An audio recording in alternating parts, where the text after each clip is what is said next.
বন্ধুরা আশা করি সবাই ভালো আছেন। তো বন্ধুরা এখন যে সিনেমাটা নিয়ে কথা হলো, সিনেমাটার নাম হচ্ছে বিশ্ব বাটপার। বিশ্ব বাটপার মানে নামটা শুনেই বুঝতে পারছেন না, বাটপার বলতে আমরা কাদেরকে বুঝি? এরা একটু চতুর হয়, একটু স্বার্থপর হয়, সবসময় একটু নিজের কথা চিন্তা করে, বাটপারি মনে করে সবসময় একের এর কাছ থেকে মানে অন্যের জিনিস ধ্বংস করার চেষ্টা করতে থাকে, বাটপার বলে। তো ছবির নাম হচ্ছে এখন বিশ্ব বাটপার, মানে বুঝতেই পারছেন এই ছবির গল্প কী হতে চলেছে। তো এই সিনেমাটা অভিনয় মানে পরিচালক হিসেবে কাজ করেছিলেন হচ্ছে বাদল খোকনদার, এবং ছবিতে অভিনয় করেছিলেন সাকিব খান, আমিন খান সহ আর অনেকে।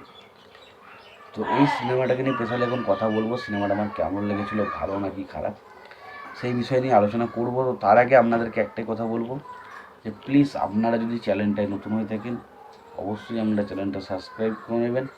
আর যদি আপনাদের ভিডিওটি ভালো লেগে থাকে অবশ্যই আমরা লাইক কমেন্ট শেয়ার করতে ভুলবেন না।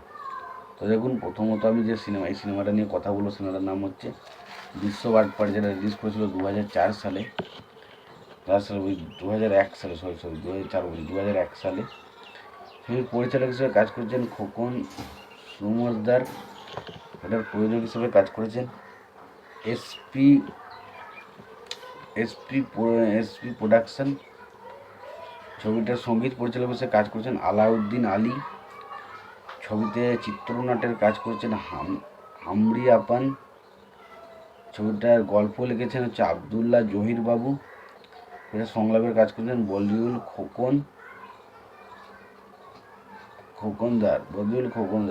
এই ছবিটা নিয়ে কথা বলেছেন। এবার দেখুন এই সিনেমার অভিনয় যদি কথা বলি, ছবিতে অভিনয় করেছেন সাকিব খান, পপি, আমিন খান, শাহবাজ, নাসরিন খান, আফজল শরীফ, ডিপজল, রাজীব সহ আর অনেকে। তো এই সিনেমার গল্পটা হচ্ছে এরকম যে বিশ্ব বাটপার, অর্থাৎ এখানে আমিন খানের ক্যারেক্টারটাই হচ্ছে মেন ফোকাস রাখা হয়েছে। সাকিব খানের থেকে আমিন খানের ক্যারেক্টারটার উপর বেশি ফোকাস করেছে, ওইটা জানানো হয়েছে।